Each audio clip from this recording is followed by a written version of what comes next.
최근 여자 배구 선수 관련해서 논란이 크게 일고 있는데요. 그 이유 중 하나는 논란이 되고 있는 선수들이 다공중파 TV 프로그램에 게스트로 출연한 적이 있는 유명한 선수들이라 그런 것 같습니다.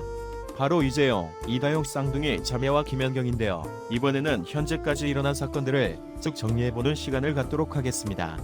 먼저 김연경, 이재용, 이다용이 3명은 모두 인천 흥국생명, 핑크스파이더스 소속으로 같은 팀을 이루고 있습니다.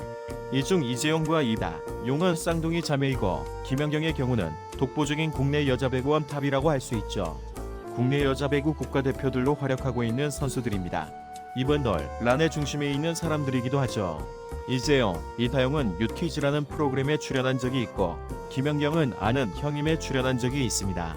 이러한 방송에 출연하게 되어 더 많은 사람들에게 알려지게 되었죠.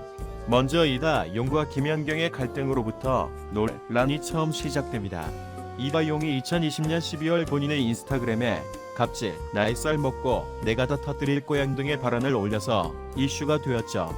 그녀가 올린 글은 팀 내에서 그렇게 나이를 먹고 갑질을 하고 있는 사람이 있다는 뜻으로 해석되기 때문입니다.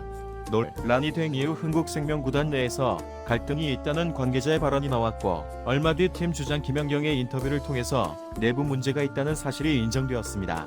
당시 처음에는 어느 사람이 그렇게 갑질을 하는지 몰랐지만 2021년 2월 한 기사에 의해 이다용이 말했던 저격 대상이 바로 김연경이었다고 합니다. 2월 7일 저녁에는 갑자기 한 유명 배구 선수가 숙소에서 극단적 선택을 시도했다는 보도가 쏟아져 나왔습니다. 최초 보도에서는 A 선수라고 했지만 기사 내용이 꽤나 구체적이었고 정황을 살펴보았을 때 이다용이라고 생각되었죠. 뒤늦게 구단에서는 단순히 복통이라며 둘러댔지만 경찰에서 생명에 지장이 없다는 내용을 내는 바람에 복통인데 왜 경찰이 출동했냐면서 구단의 말을 믿지 않았고 뒤늦게서야 극심한 스트레스로 병원에 갔다 왔다고 입장을 바꿨습니다. 즉 이다용이 김연경과의 불화로 인해 스트레스를 받아 극단적 선택을 시도했다는 것이 더 맞는 입장이라고 봅니다.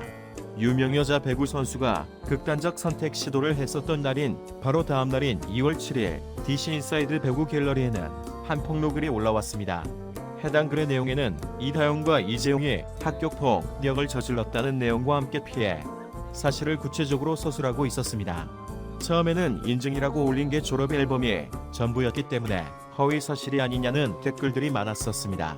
이에 몇몇 사람들이 네이트판에 가서 글을 쓰라고 조언했고 2월 10일 다른 피해자들과 연대하여 자세한 폭로글을 쓰자 기사가 쓰이며 크게 공론화가 되었습니다. 이후 피해자들이 연락을 받았다는 소식과 함께 이러한 내용이 사실인 것으로 밝혀졌고 왜 지금 와서 사건을 터뜨리냐는 내용에는 처음 이다용이 꼰대, 갑질 같은 내용을 적는 것을 보고 그때의 기억이 스쳐서 글을 작성했다고 합니다. 해당 폭로글에 의하면 칼을 들고 협박한 내용까지 있으며 그 외에도 굉장히 심한 짓들을 저질렀네요. 가해 자는 누구라고 명시되어 있지 않았지만 가해 자들이라고 한 것과 졸업학교 등을 유추했을 때 간단하게 이다용, 이재용 자매인 것을 확인할 수 있습니다. 결국 이다용은 인스타그램을 통해 자필 사과문을 올리며 스스로 학교 폭력을 한 사실을 인정했고 이재용 역시 마찬가지로 자필 사과문을 올리며 시인했습니다. 이렇게 이재용, 이다용은 자필로 작성한 사과문을 올리며 학폭 사실을 인정하는 모습을 보여줬습니다. 하지만 그 학폭 내용이 굉장히 심한 내용들이라서 사람들은 쌍둥이 자매에 대한 분노를 여김없이 드러내는 중이죠. 현재는 이재용과 이다용이 흥국생명 숙소를 떠났다는 기사가 나왔습니다.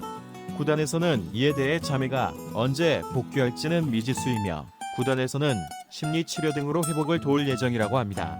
두 선수가 심리적 안정을 취해야 한다며 징계도 선수가 받아들일 수 있는 상태가 되었을 때 내리는 게 맞다며 선수를 보호한다고 밝혔습니다. 이렇게까지 사건이 커지자 굉장히 많은 사람들은 이다용, 이재용을 비난하고 있습니다. 그도 그럴 게 학교 폭력이 공론화가 되어서야 두 사람이 반성문을 올렸고 이 사건이 밝혀지지 않았다면 그들이 반성 또한 계속하지 않았을 거라는 점에서 반성의 진정성이 느껴지지 않을 수 있다는 점에서 비난을 피할 수는 없습니다. 특히 이다용은 본인은 과거 학교 폭력의 가해자였으면서 김연경과의 불화설에 있어서는 선배에게 폭력을 행사할 능력이 안 되므로 SNS를 이용하여 언플을 했다는 것을 이유로 더욱 비난을 받고 있습니다. 또한 청와대 국민청원까지 올라오면서 저 둘을 영구 제명해야 된다는 목소리를 높이고 있습니다. 개인적으로 생각하는 게 대한민국에서 유명해지려면 어려서부터 행실을 똑바로 커서 들통나면 문제될 게 없게끔 해야 된다고 생각되네요. 많은 연예계나 유명인사들이 과거의 잘못으로 인해 한순간의 이미지가 나락으로 추락하고 사람들의 비난을 받게 되니 말이죠. 물론 과거 그 사람들이 잘못을 저질렀고 피해자가 존재하며 피해자와 원만하게 해결을 하지 않았기 때문에 그렇게 더욱 비난을 받는 것이라고 생각합니다. 여하튼 이번에는 이렇게 이재용 논란에 대해서 정리해보는 시간을 가져봤습니다. 그러면 이번 포스팅은 여기서 마무리하도록 하고 다음번에는 또 다른 포스팅으로 다시 찾아오도록 하겠습니다. 현재 현실, 흥국생명에게 연승은 없었다. IBK 기업은행을 만나 또다시 무기력한 완패를 당하며 선두수성의 비상이 걸렸다. 흥국생명은 24일 화성실내체육관에서 열린 도드람 2020-2021 V리그 여자부 6라운드 IBK 기업은행과의 원정 경기서 세트스코어 0-3으로 패했다. 이재용이 더영 쌍둥이 자매의 이탈로 4연패까지 빠졌던 흥국생명은 최근 경기였던 19일 KGC 인삼공사전에서 3-1 승리를 거두며 분위기를 바꿨다. 김연경이 24점, 공격 성공률 51.22%으로 모처럼 중심을 잡았고 V리그 적응에 어려움을 겪었던 브루나가 30점을 몰아치며 반등에 성공했다. 박미희 감독도 모처럼 맛본 승리에 이날 비교적 편안한 표정으로 사전 인터뷰에 임했다. 당연히 선수단 분위기도 한층 밝아졌다. 박 감독은 선수들이 웃는 시간이 많아졌다.